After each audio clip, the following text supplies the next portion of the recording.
very excited to moderate this symposium today. I think we have an excellent panel of speakers. And I think we've all heard over the last several hours about the burden of pathologic bone health. We've seen it whether it's trauma cases, whether it's spine cases. We've seen some of the benchtop research related to bone health. And we certainly know that there's a lot of increased morbidity and mortality associated with pathologic bone health. But one of the things that we haven't seen or heard a lot of is the kind of spectrum of bone health as it affects women. So whether we're talking from menarche to menopause, this is something that is very near and dear to our heart, and we haven't talked about it enough. So this talk today generated from, I think last year, right? We were talking about it, and how important it is, how little it's been spoken of, and whether it's because there aren't enough women in orthopedics, but we're finally kind of moving that needle, thanks to Dr. Vale and everybody who has put such importance on it. But today we're going to talk about the female musculoskeletal health across a lifetime. So we're going to talk about it both bench to bedside. We have several excellent talks. We're going to go a little bit out of order today. Our first speaker is going to be Dr. Rhonda Watkins, who's talking about setting a foundation for MSK health in childhood and adolescence.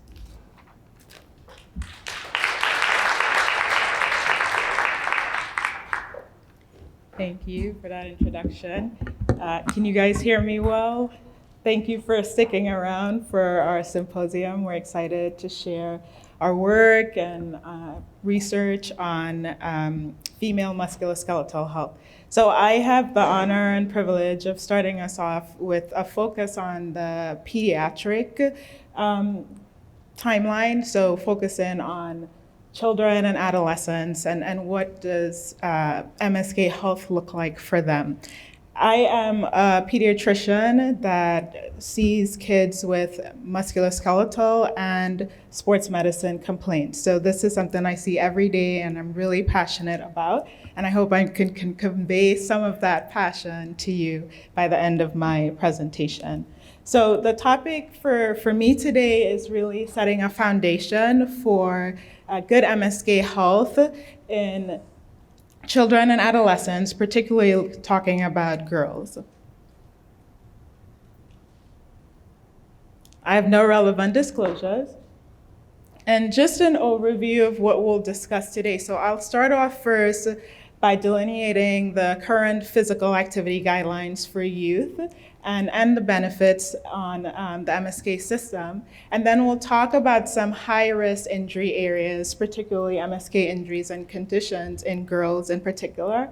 And then I'll leave you with some recommendations for how to improve their MSK health and reduce their injury risk. Okay, so to get us started, what really is the building blocks? What is the foundation for good MSK health? For me, that really is physical activity. And as it pertains to kids or children and adolescents, it's really this concept of physical literacy. So what is physical literacy? It's really motivation, confidence, physical competence, the knowledge and the understanding to value and engage in physical activity for life across a spectrum. So this really is the foundation for getting kids active early on. If they're able to master that early on in their lifetime, we know that they are going to continue to be active in adolescence and through adulthood, which gives them the benefit of having all of the benefits of good physical, which affords them, the benefit of all the health effects of physical activity. So physical activity, as we know, impacts a lot of the health systems. Today we're going to focus on just the MSK system, and particularly its role on bone strengthening, muscle strengthening, and endurance. But we have to acknowledge that it also impacts many of the other systems. So it's even more imperative that we encourage that early on in lifetime because the benefits to be gained are many. So what really are the guidelines, the current guidelines for physical activity in youth? Well, for kids that are in preschool or preschool-age kids, we want them to be active throughout the day in a variety of activities that encourage and promote growth and development. Now, this can be child play in a bunch of different forms, but we want them to have at least 3 hours of that per day. For our older kids, they need 60 minutes or more of moderate to vigorous intensity exercise every day. Now, that can be anything that gets their heart rate up. So walking, running, jogging, dancing, whatever they might enjoy. And in addition to that, we want them to have at least 3 days of the week with activity that focuses on building good bone health and muscle strength. So are they even meeting these guidelines, though? We know that most of our girls are not meeting the physical activity guidelines for their age group. Only 1 in 5 adolescents are meeting these guidelines currently, and we know that girls in particular are less active than boys. They're almost half as active as boys when we survey them in terms of meeting these guidelines. And then furthermore, we know that their activity continues to decline during adolescence. So why is that? What are some of the barriers to physical activity for girls in particular?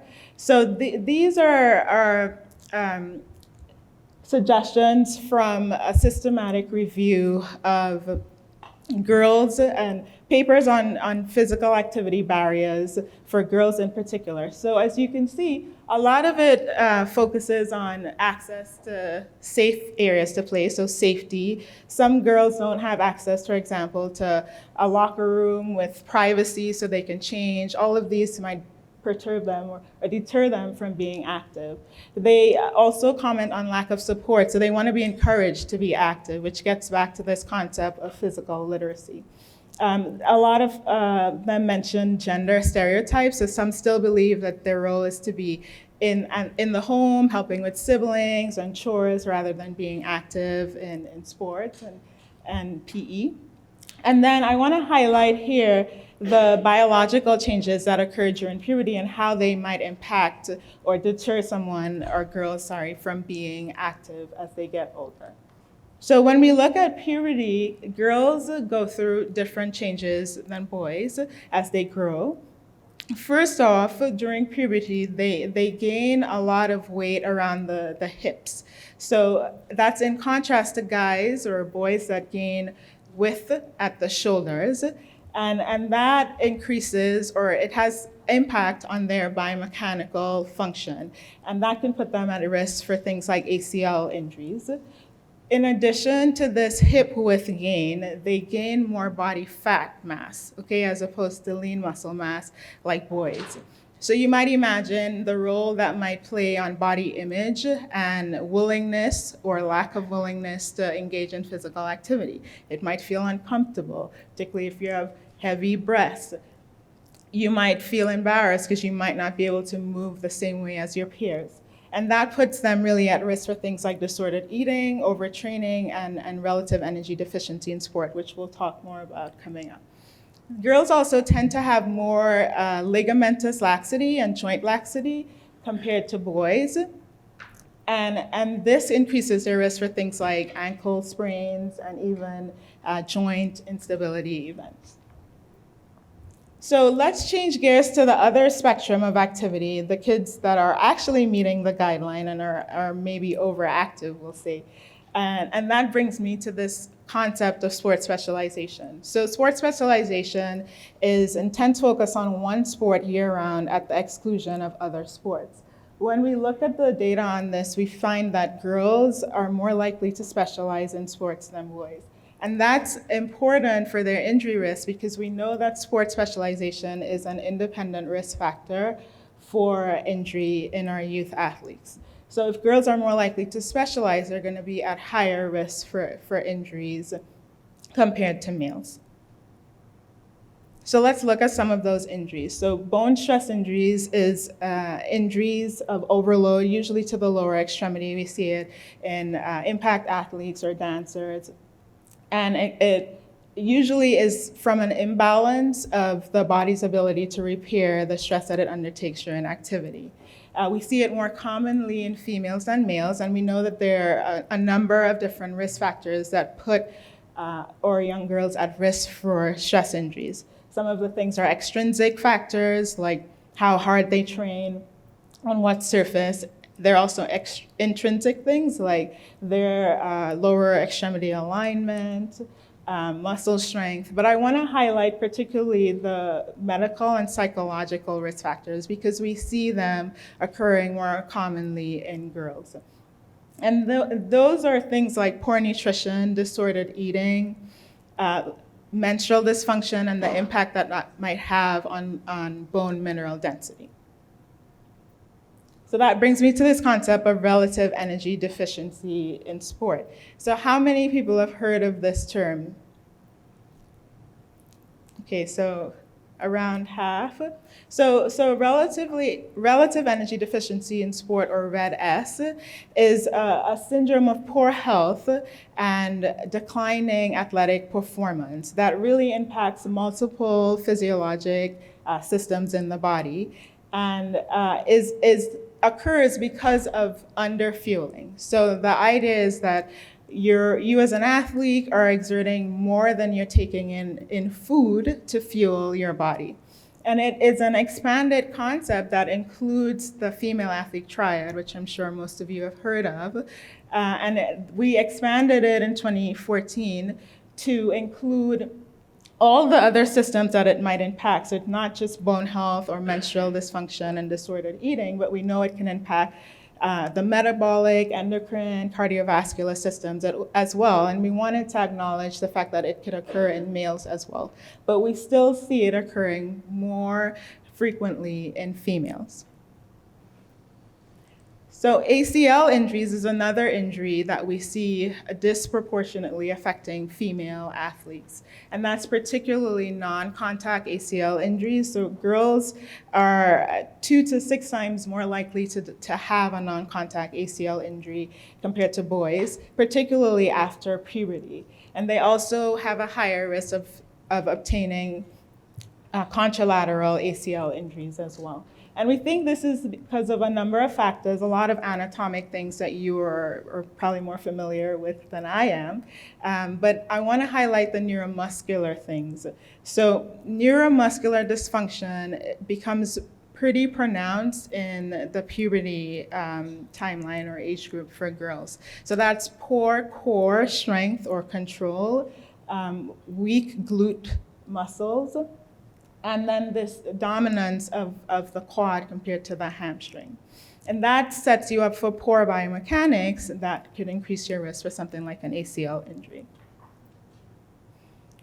Patellofemoral pain syndrome, similarly, is an overuse knee injury that we see more commonly in female adolescents than males.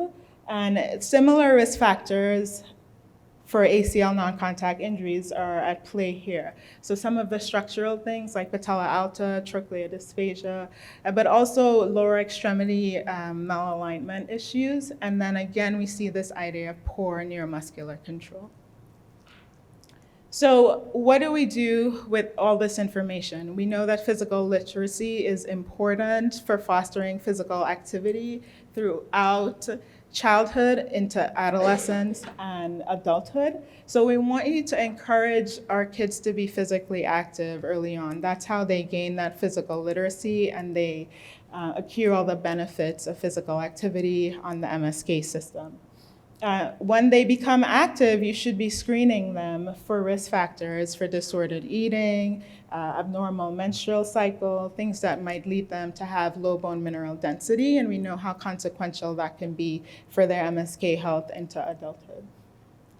Once you get them active, we know that they're at increased risk for certain injuries that I talked about previously, and we know that neuromuscular training in particular can be helpful in reducing the adverse effects or reducing the risk for some of these injuries. So that's things like developing good core strength and control, strength and conditioning programs. So we want to encourage them to engage in these things, particularly during the female growth spurt period or that puberty period, because we talked about how all of the changes that occur are so impactful and eminent in that time frame.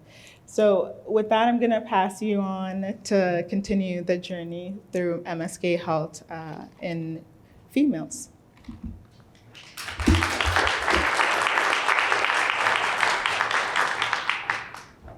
That was excellent. I might go home and do some sit-ups after this. All right, so next up, we have Dr. Sarah Edwards, who's going to talk to us about exercise in midlife and beyond and how exercise keeps us young. Thank you, Nikki. And I want to thank Yuzhong and Rosie for inviting me to speak today on my favorite topic, which is exercise. I want to thank Dr. Vale for being a wonderful, wonderful boss. He has really been there for me in the last few years when I needed him. And for the residents, this is your graduation. This is such a happy time. It's been so fun to be your teacher. And I always feel like I'm blessed because I work at the VA and here, so I get them every year. So I always say, at least I get to see them, not just when they rotate on sports at UC. So anyway, it's been my pleasure to work with you. So I'm going to talk today about sports medicine from middle age and beyond. Rhonda gave a great preview of musculoskeletal health. And my first part of my talk is really applicable to men and women. And then we'll switch to some more hormonal variation, which is going to, obviously be more prone to the women. But I'm hoping to inspire all you guys to start having these conversations with your patients. These are my disclosures. So I just want to give you a little background on why I'm interested in this. Many of you know I spent the first part of my career in the Midwest, so I commiserate with my Minnesota colleague down there. We know that the patients are different there than they are here. So I spent med school, residency, and then was on faculty at Northwestern. And what I noted is that in the Midwest, and I'm from there, I grew up in the Midwest, it's a very different population. The main thing, life in Chicago, right? So we're eating this pizza all the time. We have, they're also known for their Italian beef sandwiches. That's what's popular. Smoking rate is 20% in adults of tobacco smoke in Chicago. Obesity rate, 62% of adults are obese in Chicago, okay? There's a bar on every corner. I kind of love that about Chicago. There's sports bars everywhere that are fun. But, and we're inside 8 months of a year, okay? So the winters are long and cold. Bay Area life, by contrast, I live in Contra Costa County. Access to exercise opportunities. 96% of people have access to exercise in Contra Costa County. Adult obesity rate is 22%. Adult smoking rate, 11%. It's a very different population. And it's great to be a doctor here. I mean, this is, my kids swim at the Orinda Country Club, so they're outside all the time. We have Lake Tahoe to go skiing in the winter. We have, we can go to the snow if we want to. We don't have to be in the snow. We have a lot of privilege being here in the Bay Area. It's wonderful. This is a very typical site. That's the farmer's market in Orinda that I go to Saturday mornings. And then, you see these packs of cyclists roaming around in the East Bay. What I've noticed about practicing medicine here is that there's these super aging people. All right, these are men and women. People live longer. They're living better. They're healthier as they age. These are all stock photos, except the man on the right. Far right is my kid's swim coach. Take a guess how old that gentleman is. 82. Okay, and this is a recent picture. He's an 82-year-old swim coach in Orinda. He does master swimming every day. He looks like he's 55, 60, maybe. So it's pretty wonderful. How people live here.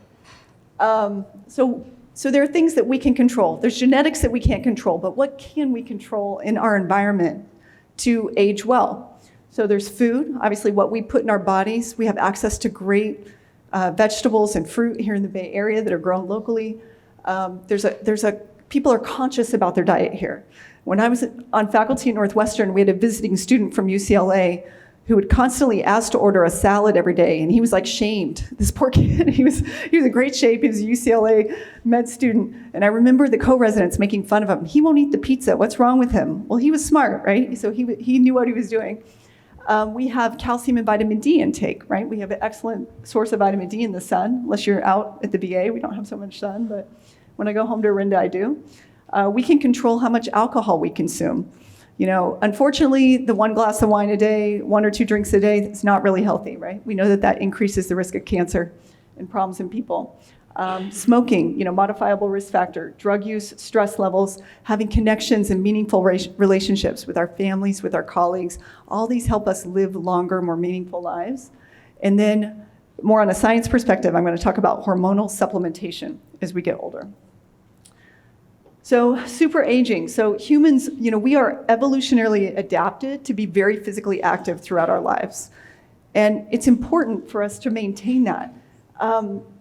We know when they've done studies on current tribes that are still living that type of hunter-gatherer lifestyle, they put in an average of 17,000 steps a day. These are people living multi-generationally, even into their 70s. That's the average that people walked back in the olden days, and still some tribes currently do. What are the effects of exercise as we age? Well, we know it prevents bone loss. It relieves osteoarthritis pain, all right? Prevents colon cancer, heart disease, high blood pressure, diabetes, obesity. It reduces cognitive decline and Alzheimer's disease, so dementia rate is decreased. It boosts our immunity to just everyday infections. We saw that with the COVID pandemic, right? The active people did better when they got COVID. Decreases depression and improves mental health, improves sexual health in men and women, and decreases risks of falls in the elderly. So exercise is so important and vital. What we know in these super agers, so any regular physical and mental activity reduces their health risk. Intense physical activity increases the aerobic capacity that they can maintain. And intense mental activity preserves areas of the brain involved in memory and reasoning. So I'm going to talk specifically about certain exercises. So how do we increase our exercise capacity? And when we talk about exercise capacity, we talk about VO2 max. So VO2 max begins declining usually around the age of 30. And every decade, we lose about 10% of our oxygen carrying capability. The preservation of this is pretty crucial, and it's related to intensity, duration, and frequency of the workouts. So the way you can do this on your own, so this is just a practical tip.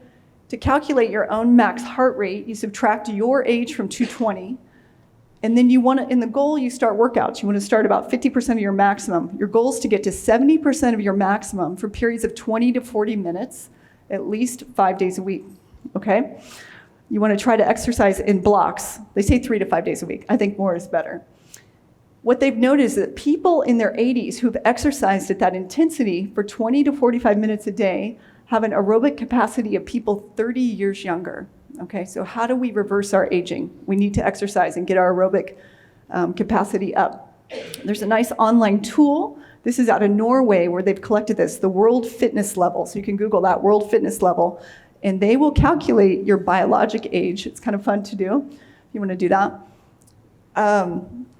Based on what you do now. So they'll say, okay, even though Sarah, you're 49 years old, because you exercise, you're 36. I would like to think I'm 36. Not really.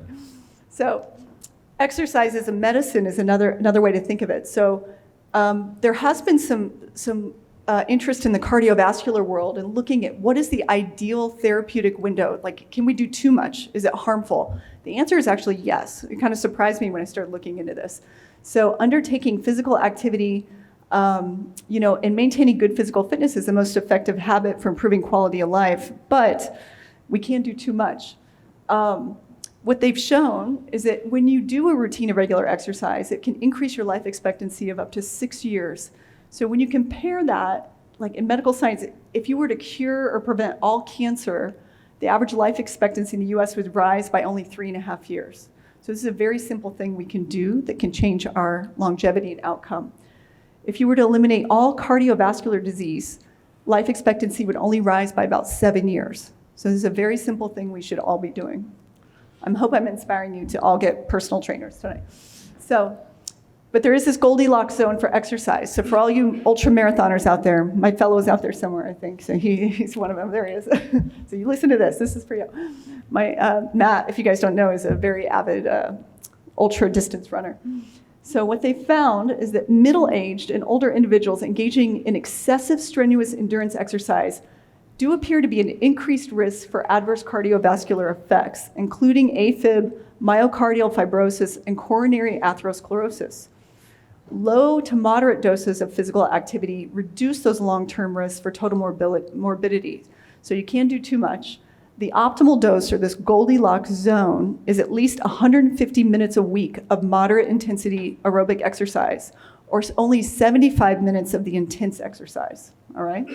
So for those over 45, usually 4 to 5 cumulative hours a week is enough. When you look at this Goldilocks zone as well, you can do as much moderate to low intensity as you want. So Dr. Vale, you can play golf every day and you're gonna be fine. That's actually good for you.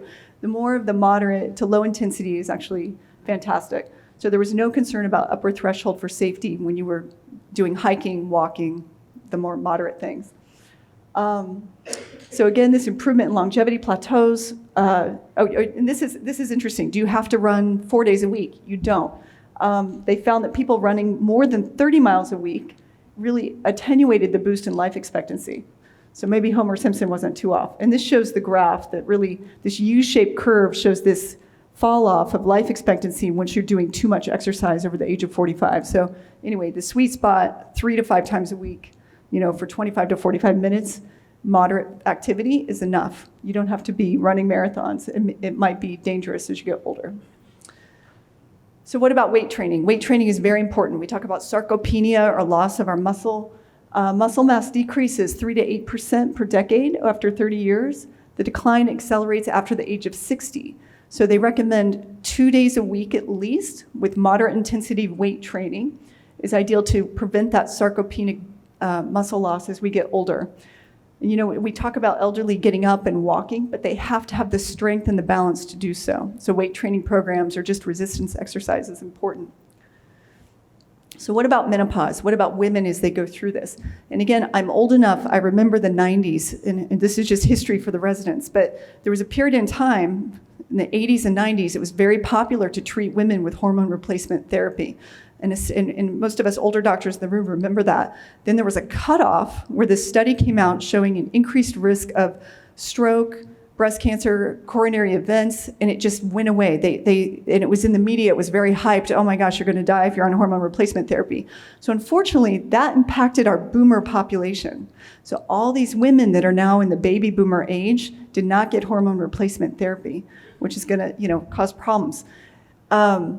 What they found now, when they really delved in 2019, there was a rebuttal to that study. And they came back and they said, when they really looked at the data, the cardiac risk factors were on women that had been treated 10 years into menopause, okay? So if they started women right at the time that they were on menopause, they had all these positive health effects. When they waited, and they treated women that were already in their 70s and 80s and just started them on hormone replacement therapy, yes, they had increased problems, increased heart problems, increased stroke, and some of those were just related to being older anyway. So they were at a higher risk of getting those things anyway. So there's, again, something to think about. When you're seeing your patients, I'm starting to talk to my patients about this, like, are you in menopause? Are you in that period? Are you on hormone replacement therapy? And it's amazing, a lot of primary cares aren't talking to the patients about it. So please try to take that into effect. I'd love for one of our goals to help prevent these bone and muscle related problems to be educating our patients. Like, just talk to we're not the ones prescribing it. I don't know prescribe it, but I recommend that they talk to their primary or their OB-GYN or an endocrinologist about getting on it, okay? So that's my second take-home point of the day. So again, estrogen is important in the female body skeleton, connective tissues in general. Estrogen deficiency around menopause causes adverse effects on the health of bones, muscles, ligaments, tendon, collagen, cartilage, synovial membrane, and the capsule. So the role of the hormones, and it's not just estrogen. So as women go through menopause, they drop their FSH, their DHEA, growth hormone, and IGF-1, and all those stimulate muscle protein synthesis. Estrogen acts directly and indirectly on the muscle, and when you don't have it, it contributes to that sarcopenia. What's also interesting is the bioavailability of testosterone is decreased. So even though we have it in our bodies, we're not able to utilize it during menopause. And DHEA may contribute to an increase in muscle mass, decrease in fat, and reduces the risk of breast cancer. So in postmenopausal women, higher rate of muscle protein breakdown compared to age-matched men in premenopausal women. Again, we see them experience a rapid decrease in muscle mass and strength, more vulnerable to age-related frailty and fragility. So how can we treat it? Again, when they've looked at studies looking at estrogen levels that are raised to those in premenopausal women, they are able to respond. So when they do work out, they're able to build that muscle back up and prevent that sarcopenia. So it does help when they go on hormone replacement therapy. Protein synthesis in muscle is higher with women taking estrogen replacement therapy. The muscle responds to the anabolic signaling. So it's important as we age, for all the women in the room, and for all those married to women in the room or partnered with women, to keep them on hormones if they can. The big contraindications are history of stroke, history of DVT, history of breast cancer. All right, everyone else can go on it. So again, benefits of muscle performance. This was a great study done, compared women with exercise, hormone replacement therapy, no treatment, or exercise with hormone replacement therapy. So when they just did exercise, they did not have a significant increase in their muscle mass. But when you combined it with hormone replacement therapy, it was much more effective. So they were able to maintain muscle mass, increase their muscle area. There was less fatty infiltration within the muscle. So again, how do we maximize their performance, minimize injury? So hormone replacement, improve the muscle mass and function. Bone mass and function is improved by hormone replacement. Again, there is the only musculoskeletal problem they're finding in women that are on hormone replacement is there's a slight decrease in cross-sectional area of their tendons. So people are thinking, well, if their muscles get bigger and their tendons get smaller, are they going to have more risk? But that's not shown to be clinical. So in conclusion, keys to aging well. Exercise. We should, men and women in the audience, everyone, and particularly the residents, as you go out into the world, as Brian said earlier, your lives are going to get busier and fuller. Please make time for yourself. Carve out half hour, 45 minutes a day. You need that time. It'll help with your mental health, with your stress, and also just maintaining your body the way you want it to be. And again, when you are treating perimenopausal women, please consider suggesting hormone replacement. It's better to start it early. You don't start them when they're 70. You start them when they're 40, 50, when they're in that zone. And thank you. The reason I'm interested is I have to keep up on Space Mountain with my kids, so it's us at Disney a few weeks ago. Anyway, all right. Thank you.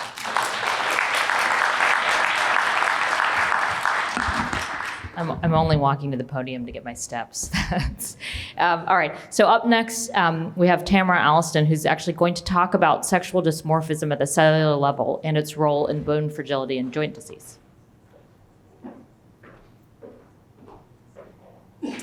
Great. It's wonderful to be here with you all, and such a privilege to have this as a featured session of this meeting. So thank you very much to the organizers, and wonderful to be on this podium with my colleagues. You may or may not know, since if we have gotten a chance to interact, you probably know about our work on bone and osteocytes, and you got to hear some of it from my team today. But my PhD was in studying the ovary, where I looked at the mechanisms that are controlling ovulation. And it was while I was teaching medical students as a PhD student that I learned about bone and really fell in love with this tissue and have the chance to study things as beautiful as that.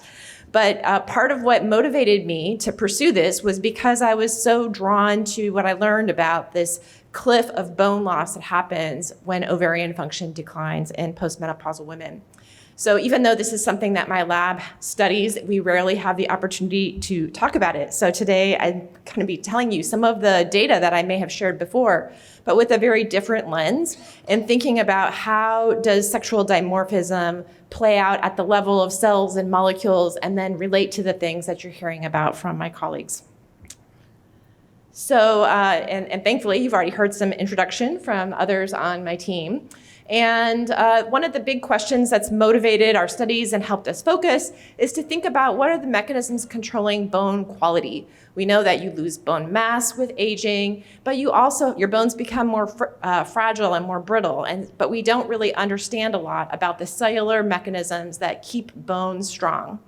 And so by studying those mechanisms with, and on the bone mass side, we've come up with therapies that can be used to treat bone mass, But we still don't have any therapies on this quality side of the equation. And you've heard that that's responsible for up to about 50% or informs about 50% of fractures. And you've also heard about the work that has implicated osteocytes specifically in helping to maintain the amount of bone you have and the strength of the bone you have. And I'm not going to go through all those details, but focus on this bottom line. It's something you certainly didn't hear about in your undergrad and maybe not even in medical school yet, that this process by which osteocytes are dynamically on the order of days and weeks remodeling your bone is a fundamental in bone homeostasis that keeps our bone and our skeleton strong.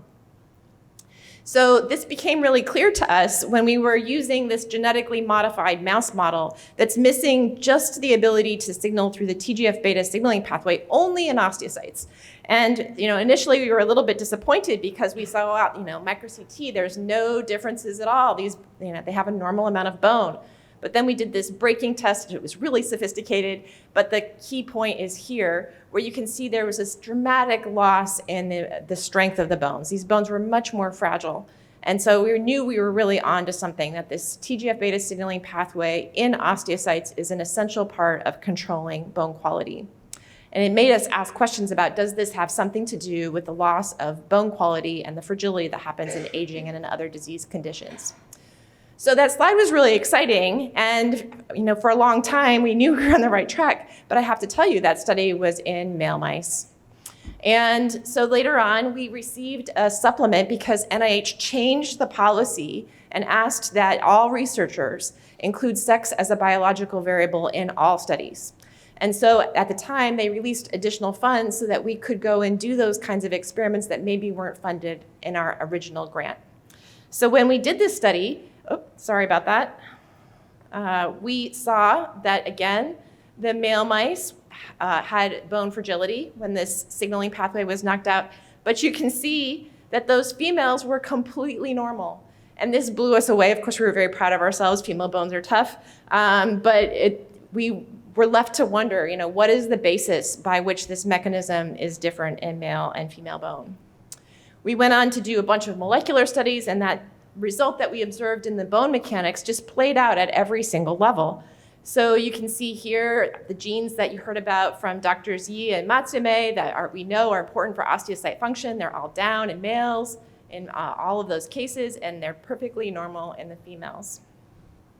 We went on to look at osteocyte lacunocanalicular networks, and again, the females are normal even though the male osteocyte morphology is disrupted. So this is interesting, right? It's in our mouse model. It's something that we made in the lab. What does this really relate to in real life? And one of the things that caught our attention related to this question is that this is the way that the mutant mice that we were studying, and I just told you the data about, look. They have this loss of the lacunocanalicular network with less connections, and the connections are more curvy and disrupted. And that looks so similar to the way that bone looks in aging. So we wanted to know, does the aging compromise bone quality and osteocyte function through this osteocytic TGF-beta dependent pathway? So this is some really exciting new data. It's in review right now, done by a student in my lab, Charlie Sherman, who tested this question. And the way we did it was by taking our mutant mice and aging them and seeing what happened. And this is just one of the outcomes looking at the way the osteocyte network is affected. So here is a healthy, young, male osteocyte canalicular network density. And you can see that it goes down with age. And then here you can see that it is reduced in mice that are missing osteocytic TGF-beta signaling. But over here, this is the key point. With age, there's no longer a genotype-dependent difference. And so we call this in molecular biology epistasis. And to us, it says that age is compromising osteocyte function in part through a TGF-beta dependent mechanism. All right, so now let's think back to what I told you about osteocytic TGF-beta signaling in males and females. So what do you think we saw in the female bone?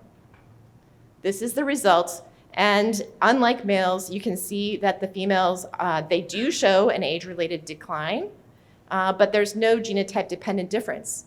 So again, they operate through a very different mechanism than males. And if we were only going to make our decisions about what's important in preventing age-related bone fragility based on this data, we would not be coming up with a therapy that was appropriate for females. So bone is not in isolation. One of the things that really drives our curiosity right now is how does bone affect other tissues in the body, either locally in the musculoskeletal system or more broadly. And this picture that Carson Bailey and Charlie Sherman took shows that here's an individual osteocyte, and you can see some of these projections extending down into the bone marrow and then up into the cartilage. And so that made us ask questions about, does this change in osteocyte function with age also have something to do with age-related osteoarthritis? And we were privileged to work with Alexis Dang and Tad Vale and Alfred Kuo, Jeff Lotz, and Aaron Fields on these questions. And one of them was to first of all say, well, does osteocyte function look disrupted in osteoarthritis? And to be quick about that conclusion, we found out that indeed it was. This is that same set of metrics I showed you before, where in bone from cadaveric individuals that did not have osteoarthritis, you have more canaliculi, and that gets lost with osteoarthritis. But many things go wrong with end-stage osteoarthritis. Do osteocytes play a causal role in driving this disease? So we used those same mouse models I've been talking about with you along the way, 2 different ones that knocked out specific genes we know are important in osteocytes. And the key point is that their signaling is normal in the cartilage and everywhere else, but it's disrupted in the osteocytes. We looked at a marker of how intact or degenerated was the cartilage. And this graph is the same in each case, where you can see that just knocking out osteocyte function causes more arthritis. So this was exciting because it suggests that there's a causal role for this osteocyte function in maintaining cartilage health and gives us some mechanistic insight into what we've known for quite a long time, that there is crosstalk between bone and cartilage. So that was, again, in males. Here's the data from the females. So what you can see is there are no statistical significance bars. No matter how we look at this, the females are perfectly normal. So at this point, I wanted to share what we learned is that TGF-beta is regulating osteocyte function, bone quality, and joint homeostasis in this sexually dimorphic manner, where the loss of this particular signaling pathway is important for fragility and osteoarthritis, and it seems to be participating in age-related decline in both of those functions. Females seem to be insensitive to this particular pathway in the work we've done so far, although in metabolic stressful situations like lactation, TGF-beta signaling does play a role. So we still there's so many questions. What is the mechanism that's responsible for this disease or this differences in expression in the musculoskeletal system? Because if we had that, maybe we would know how to determine who's gonna benefit the most from hormone replacement therapy or some other thing that we might do, or those exercise benefits that you just heard about. So we're taking many different approaches, and it's really a delight to follow my colleagues and see we're looking at exercise in our animal models. We're looking at bone-brain crosstalk and how does that relate to cognitive function or delirium. 2 of the ones I'll just quickly touch on to give you a taste of what we hope to present sometime in the future on proteomics and chromosomal and gonadal sex. I have some fantastic collaborators who are pioneering the way in doing proteomic analysis of bone. Birgit Schilling, Peggy Angel, and Charlie Sherman is working on this as well. And the first figure that we have, this is unparalleled data. And the cool part is that using this proteomic approach in bone, we can identify thousands of proteins in bone. And this is at a 0.001 statistical cutoff for anybody who knows about that. That's really high. And even at that, we can still see there's about 300 bones that are differentially expressed in male and female bone. We're learning the identities of these, and this may give us some insights into how this works. We're going on to look at this in spatial proteomics. This team has also overcome some real technical challenges there that help us think about what's going on in osteoarthritis and the fact that we can, just using proteomic data, distinguish something that's different in the bone of these individuals.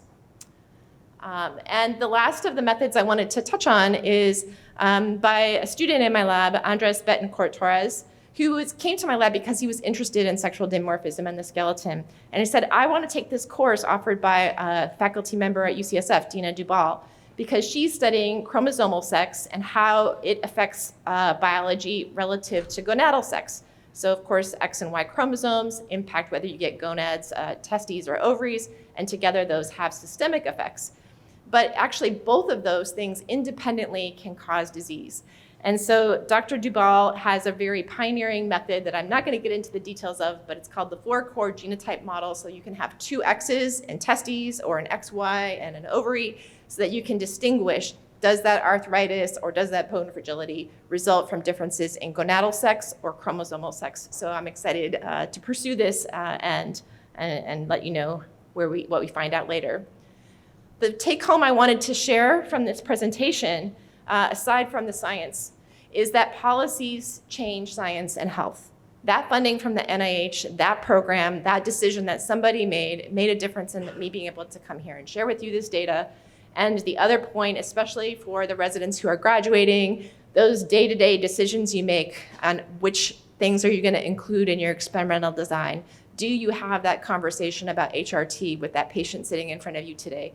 Those things really make a difference in the science and the health. So thank you very much.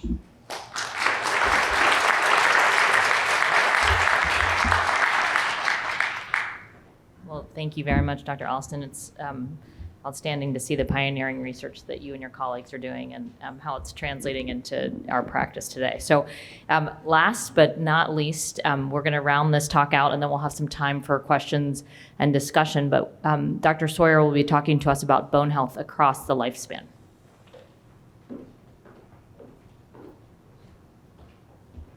Thank you, Nikki, and also thanks to everyone here. Sorry I ran a little late in clinic today, but did a foot first slide and made it in, thanks with Rosie's help. It's an honor to be here, and it's also exciting to me to have an opportunity to talk to you about how you could contribute to improving bone health across the lifespan by taking every opportunity you have when you're talking to a patient who has bones about what they can do to make it better.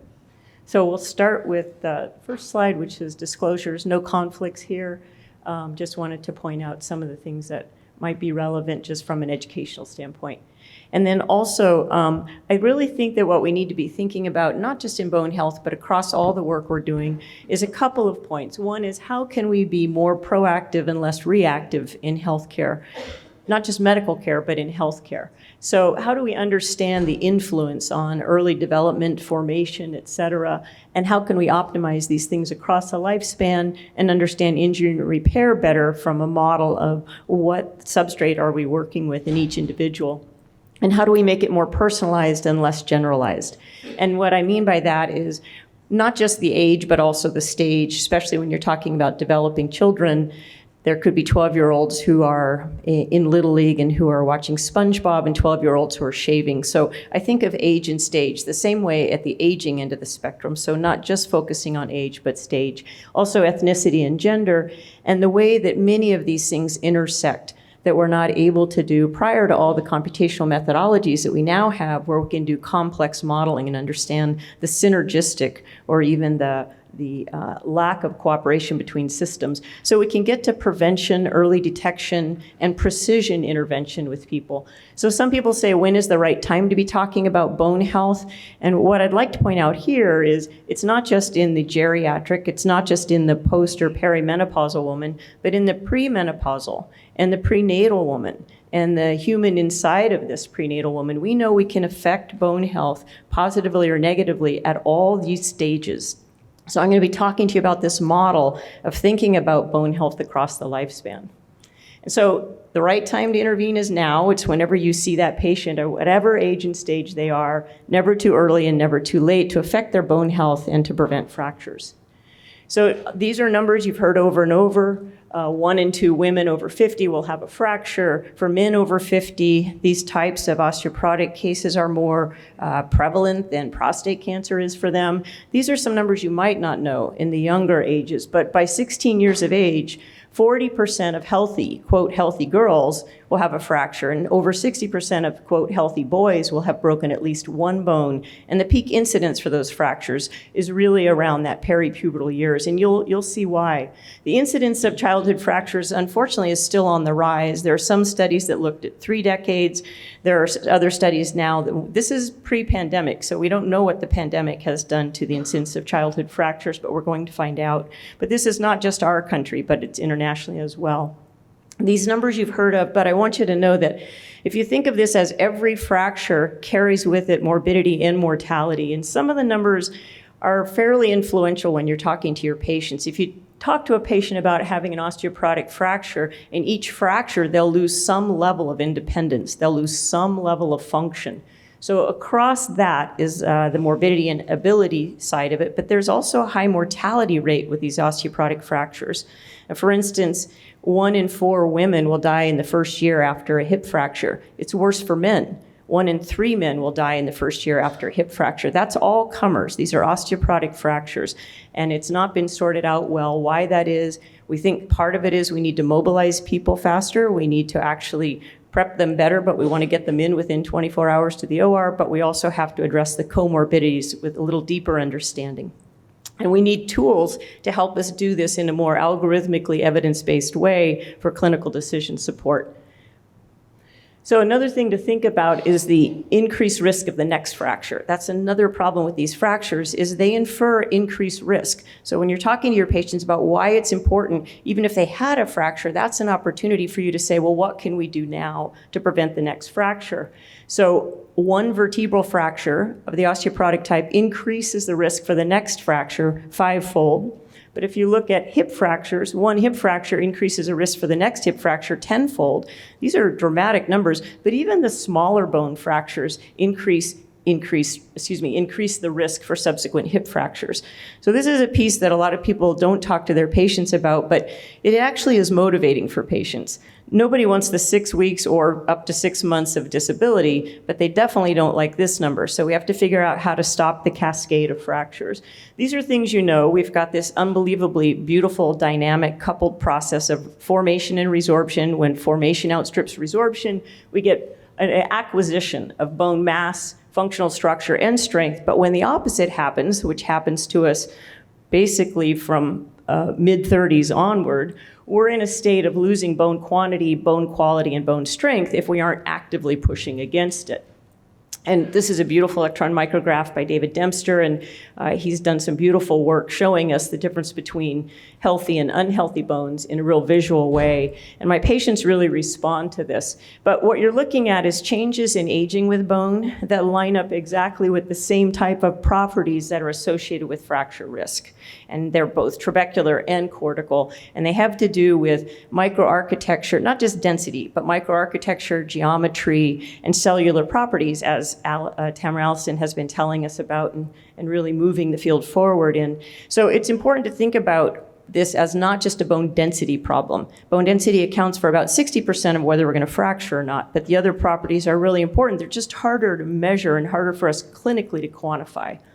This is an example of how bone changes over the lifespan. So obviously at the early end here, you're looking at before puberty, during puberty, and then the aging process. And this is very important to understand. It's not just bone mass, if you can see the graph on the side, but it's actually geometry, and that infers properties and fracture resistance. So we want to work on how do we move this in the right direction across the lifespan.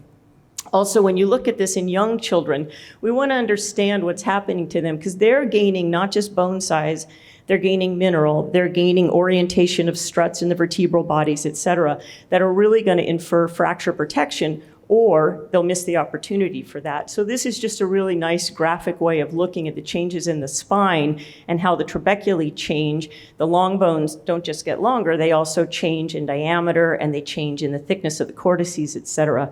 One thing that most people don't know about is this dramatic increase in mineralization that happens. So from infancy to adulthood, you go from 25 grams to 1,000 to 1,200 grams. So it's a dramatic amount of acquisition that has to happen just in terms of mineralization with calcium.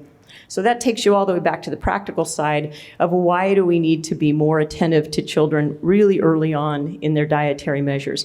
So this cartoon graph is bone health across the lifespan with age in decades across the bottom. And if you look at the y-axis as bone mineral density or bone mineral content, you can see that in the first 2 decades of life, there's this rapid acquisition. That is our acquisition period. By the time you're in your early 20s, you've got 90% of your peak bone mass. I'll tell you why that matters in just a minute. But you can see a steeper part of that curve in the 4 years around puberty. So those 4 peripubertal years are critical. You gain 40% of your peak bone mass there, which is more than you're going to lose in a lifetime. So when you're talking to those patients, you want to really pay attention to how you're going to get them excited and motivated to make strong bones. And there are campaigns we're using, make it, don't break it, things like that. But they get excited about their bones if they understand why it matters. And then at the far end, you get across your 30s and you get into the pre and perimenopausal period. In the 2 years around menopause, you're going to have a precipitous drop. And even if you do HRT, which I do think we have some really great regimens we need to be using now, if you stop that, you'll go through that same precipitous drop. And then it tapers, and for women, it'll match the taper that men go through in bone loss. But these are all factors that make us look at this in a different way, in a more dynamic and a more precision way, depending on who we're talking to as a patient. So here's the window of opportunity I talked about.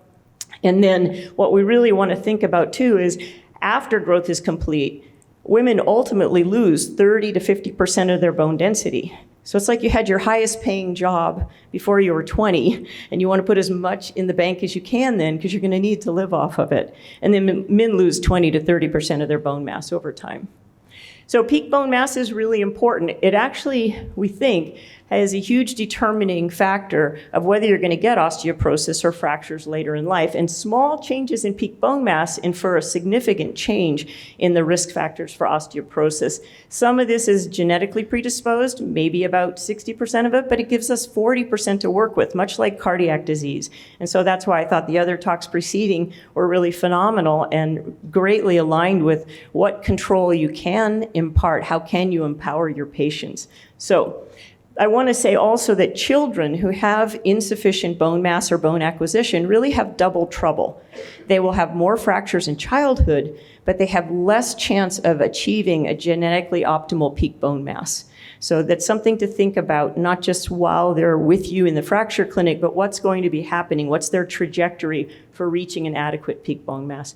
We know that many of this is going to be familiar to you, so I'm not going to spend a lot of time, but there are lots of variables that influence. We know a lot of them, many of them we don't know, and thanks to Tamara, we're learning more every day. In our world, we have to think about not just the standard things of activity, body mass, diet, et cetera, but we have people who have illness and medications on top that add additional risk to their bones. And so we did hear a little bit about hormones earlier. Hormones matter. Estrogen is very positive to bone. I won't read you the studies, but it's shown several times, no matter what age you are, estrogen has a huge influence on bone. How can we address that when we aren't naturally producing it anymore? Those questions are still out there, but they're very important. But so is testosterone. And not many people talk about it because they don't think about men with bone health problems. But we've shown that delayed puberty for males decreases their bone mineral density over a lifetime. And actually adding testosterone to them at the right stages and ages can also influence a recovery of bone mass. So just hitting very quickly on some of the ways we influence nutrition, you know a lot about this. Don't leave out, obviously, calcium and vitamin D. We have the most evidence, but don't leave out cow's milk dairy. There are special proteins in that in large population studies that it still is effective. And then there are negative effects from some of these other groups. We do have great evidence that calcium matters in kids, and particularly in the preteen years. So you don't want to wait until they're in that window of opportunity. You want to start much earlier and make sure they're getting adequate calcium. And a very interesting finding is that there's a synergistic effect between calcium and exercise as well.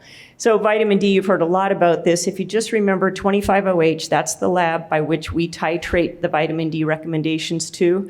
And we'd like to keep it between 40 and 70 nanograms per ml for bone health purposes. It's a little higher than the Institute of Medicine recommendations, but that's where we find the best effect. And then rickets still exist in the United States, but there are other things that vitamin D deficiency is causing, and it's very, very common for me to find vitamin D insufficiency or deficiency in clinics it's asymptomatic. So we have fantastic engagement in our department. Dr. Vale, thank you for letting us break ground and start skeletal health service within an orthopedic surgery department, which is a little bit of a disruptive model. But my colleagues have been extremely generous with their referrals. And I think that one of the other things is the residents have been very excited about what can they do about this when they see the fracture patients in the ER. And they've started vitamin D programs. And it's been very exciting to see this be embraced. There's lots of evidence we have in orthopedics about the benefits of vitamin D, decreasing falls, decreasing fractures, and also decreasing mortality. And then in infancy, it's important to know not just the story about rickets, but we've done studies where maternal vitamin D dosing really affects bone health, bone mass in the infant, but across their childhood. So again, it's a process of looking at this at every age and stage. This is something to think about for the residents. When we talk about vitamin D, we talk about the bone effects, but there are extraskeletal effects that will still infer orthopedic risk. So if you look at the cognitive effects, neurologic effects, muscular strength effects of vitamin D, there's a convergence around how you can greatly improve musculoskeletal health for your patients by just addressing vitamin D issues. My favorite law, bones grow according to the stresses placed upon them, gives us an opportunity to modify bone, which is super exciting. And this was a study done up in British Columbia, but it changed a school system across Canada now. They do a program called Bounce at the Bell. My colleague Heather McKay demonstrated 5 jumps throughout the day. Each time the bell rang with micro CT and bone density, greatly changed the bone mineral density and decreased fracture risks in kids. So this is now a public health measure that's been implemented. If you combine that with calcium, Bonnie Specker showed that you have a synergistic effect and a greater ability to influence bone. And there are lots of studies showing that calcium and exercise or nutrition and exercise interventions affect your bone at any age. So this is a very exciting thing to know too, even in the populations that we heard about from Sarah. So this is also to show that we have a lot of evidence about exercise and bone, a lot from the athletic population. And so you can see here some studies done by Laura Backrack at Stanford years ago that the amount of weight bearing in the sport really matters. The BMD was highest in the gymnasts, then the runners, and the swimmers were no better than non-athletic in terms of bone mineral density. We're finding that with cyclists too, unfortunately. So it just gives you a sense of the fact that we have plenty of evidence that we can influence bone with activity, but we can also go past perfect. And for this is an example of something that you probably see in your clinics frequently, stress fractures in extreme athletic conditions, especially when they lose menses. That seems to be the tipping point, again, back to the estrogen effect on bone. So very important, if you have a patient who comes to you over and over or has gone to primary care and then to you with some sort of hip or thigh pain, they usually get diagnosed with hip flexor tendonitis first, but keep a real low threshold for going to the MRI instead of just stopping at the X-ray. Because these are really common and they take a long time to heal. They progress to the dreaded black line. And then the other thing to know about these stress fractures is that when you have a stress fracture, it increases your risk for subsequent stress fractures 5-fold. We think of that in older fractures. We don't think about that in young stress fractures. So keep that in mind. And then also, as you keep going with lower bone density, you have increased stress fracture risk. So this is some of the things I want to talk about were worrisome trends. We see decreasing physical activity across the aging of children, especially girls dropping out of sports in the teenage years. Pay attention to this. You've heard really great talks on why that's important, but it affects girls more than boys.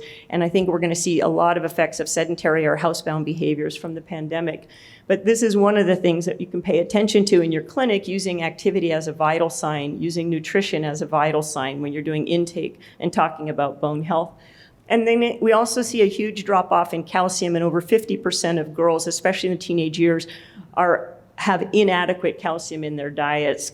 And there's a big push now to try to re-educate kids about milk, away from sodas, away from the flavored waters, et cetera, because we have good evidence that they have lower bone mass and higher fracture risk with these drinks. I do want to say that there has been an increased incidence. We're measuring this again because this data is a little bit old. Increased incidence of childhood and adolescent fractures, and you already know that sets them up for more fractures.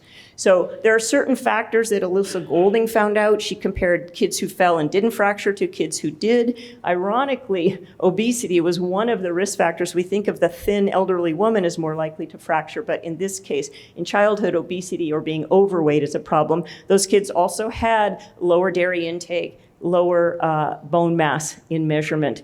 So after the first fracture, they're more likely to fracture again and fracture again. So we need to think about this as we're looking at our kids with fractures and not saying, oh, it's just normal for kids to have a fracture. If a child has a fracture under the age of 4, they're much more likely to have more fractures through lifetime. And if a child has, well, I'll get to the indications here, but we also have a window of time in teenage years where there's a huge incidence of wrist fractures. In fact, for boys with wrist fractures in the teenage years, it equals women's wrist fracture rate over 60. Why is that? We think that their peak height velocity precedes their peak mineralization rate by about 1.5 years. So they're growing these long, thin bones. At the same time, they're doing these things. So their judgment lags way behind peak height velocity and mineralization. But this is one reason we see a tremendous number of fractures in that age range. So who do we measure? I'm calling out an alert here, but we can't put the whole bus through the DEXA machine. So how do we know which kids we need to be worried about for an underlying bone health problem when we see these fractures? Again, the mechanism of injury is more important in childhood than adulthood, but keep in mind non-accidental trauma. I'm not going to go into that deeply here, but we did just finish a chapter that'll be in the ASBMR primer on this topic for people who are interested in that. If you have 2 fractures, if you have a fracture before age 4, 1 fracture, you have a higher risk of fracture. If you have 2 fractures before age 10, you have a higher risk of more fractures, or 3 fractures before high school. So you've got to evaluate those kids. And then again, the mechanism we talked about, family history, dietary or activity history, that is posing risk factors. These are all kids that you should be doing an education with, but also doing the opportunity to evaluate them. These are kids that clearly have chronic disease and medical problems. So really, I'm not going to go into any detail about how we evaluate them, but you can get a lot out of the history and physical. You don't have to order elaborate tests. You can actually call on other people to do those things.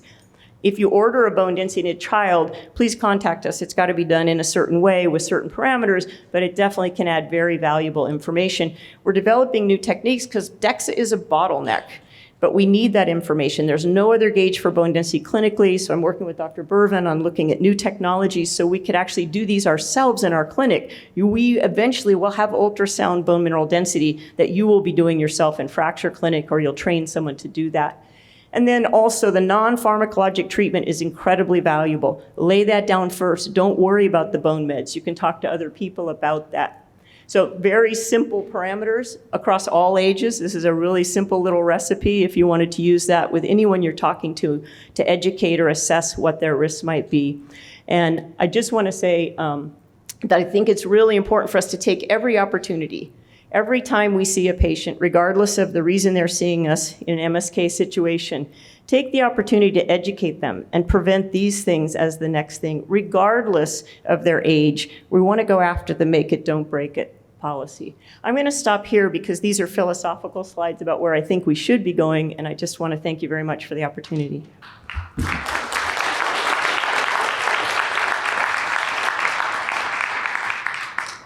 I think we just hit the, do we have time for a couple questions? Yeah. So as you work your way up to the microphones, if you guys have questions, I think one of the questions, these were all outstanding talks, and we know that osteoporosis is a silent disease, but hopefully we've now given you all the verbiage to use to discuss this with your patients. How many people here are actually discussing this with their patients every time they see a fracture? Yeah, it's less than like maybe 20%, just so please be aware of that. But it looks like Dr. Vale, you might have a question. Yeah, thanks. That was excellent symposium, and just wanted to connect the dots a little bit. Most of the surgeons in the room are aware of some of the negative effects of bisphosphonates, and I'm not sure if PTH falls into that category, related with osteonecrosis of the jaw and these atypical fractures. And I'm thinking about, Crystal's presentation, Tamara, where PTH combined with corticosteroid maybe was a negative. Are you getting any insights on maybe how some of the therapeutic strategies may be looked at again based upon some of these cellular insights?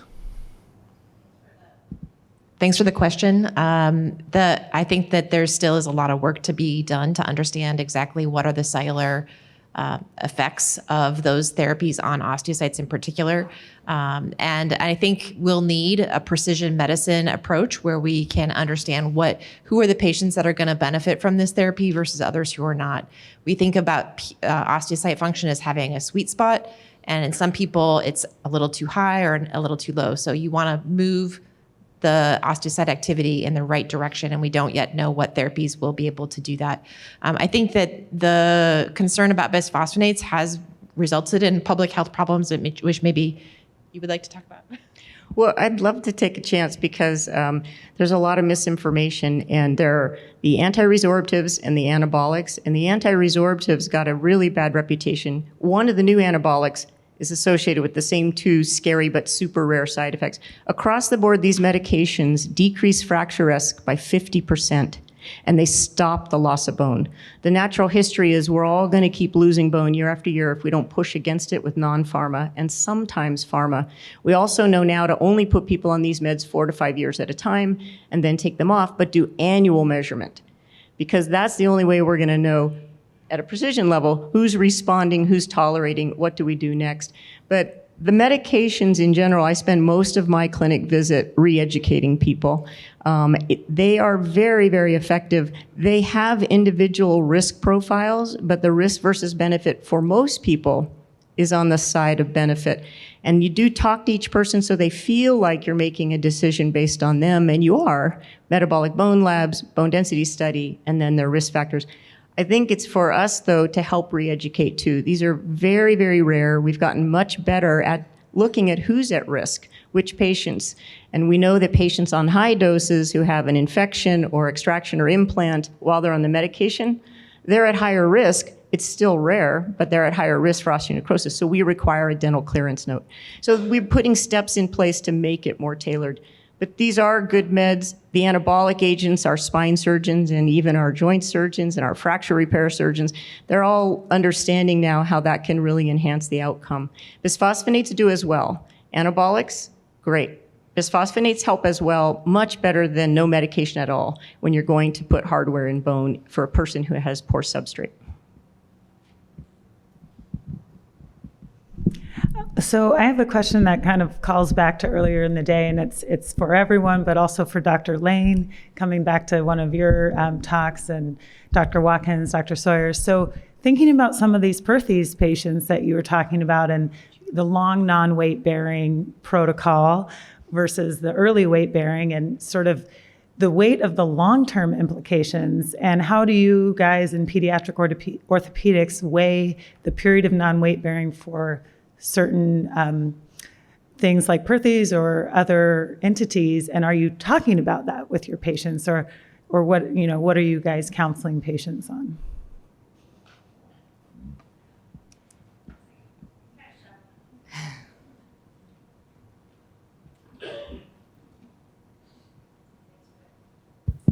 Thank you for that question. I think it's really important, and I think that it is something that at least the Perthes community has not really been looking at as much. I mean, a lot of the studies that are done on non-weight bearing for Perthes in particular have been in this piglet model, and the piglet model did have very concerning bone quality in the prolonged non-weight bearing, but they did find that if you added bisphosphonates and BMP to the non-weight bearing, that you didn't see as much bone resorption. So, but it's not that we're employing those strategies yet, though, in children that have prolonged non-weight bearing. So I think it's something we definitely need to look at. Do you want me to wrap it up? Or do you want me to keep going? We will continue the discussion over drinks. How does that sound? Excellent. Not too much alcohol if you're over 45, though. That's how it goes. So now we know. So thank you, everyone. We know hormones matter, calcium matters, exercise matters, and talking about it matters. So thank you for a wonderful day.